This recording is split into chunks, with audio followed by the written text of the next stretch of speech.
On April the 14th, Terence Crawford is scheduled to face Jeff Horn for the latter's WBO welterweight title, in which Terence is the heavy favourite. He's as much as a 9-1 on favourite to take the Australian's title away. That is going to be a bit of a formality, I think. I can't see, as game as he is, what Jeff can possibly do to stop one of the top pound-for-pound talents today. After he very probably takes his WBO strap, he will have one of the major titles in one of the premier weight divisions, and then it is a case of how much noise is Terence going to make. In terms of overall ability and potency, it's hard to say where Terence ranks in the pound-for-pound list, with the likes of Lomachenko and even Inoue in the lower weight divisions in terms of just how good he is. But certainly, since he's gone up through the weights, Crawford seems to have only gotten better. Someone like Mayweather, who was tremendous at every weight he was pretty much in, or at least very effective, he was probably at his best at his very first weight, super feather, where his reach was the most accentuated and his punching power was probably at its best. With Crawford, since he took the WBO strap off Ricky Burns back in 2014 at lightweight, he only seems to have gotten better. He's quite rangy himself, fairly tall, so he's got the right frame.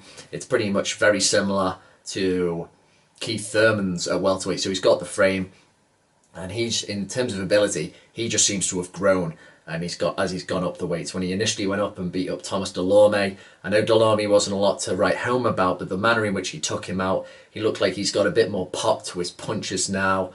He can fight comfortably, orthodox or southpaw, boxes very comfortably. He's got that spite about him. You could say, in a sense, his real personality comes out in the ring, as opposed to the very lax, calm, even been claimed to be boring individual outside the ropes. But certainly Crawford inside the ropes is a very dangerous, skillful, multifaceted guy who's certainly in his prime now, and you would have to give him a very good chance, even against the likes of Thurman and possibly even Spence. The question is, after he very probably beats Jeff Horn, when Horn comes out of Australia for the first time and fights him in Vegas this coming April, what does Terence do from there? I know Keith Thurman doesn't sound very eager to fight Errol Spence at the moment. He's fighting later in May, I believe, possibly against a Garcia or a Sean Porter, which really doesn't do much for the narrative of division. It doesn't push anything further along in terms of unification. So I'm not sure where Terence fits in there. And Spence, I think he would be eager to fight Crawford, and I think Crawford said the same about Spence, even though Spence is a bigger guy and could easily go up to light middle. I think Crawford is the kind of guy who would fight him. But whether he will, and whether Spence is going to wait for Thurman or go up himself, that remains to be seen.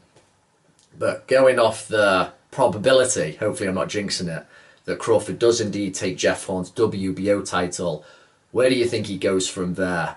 What kind of impact is he going to make here? Is he going to be able to corner Spence or Thurman into fighting him? What do you think? But there's certainly, in that division, the potential for Crawford to really show himself, not just to be a pound-for-pound guy, but if he manages to beat the right guys, definitely an all-time great.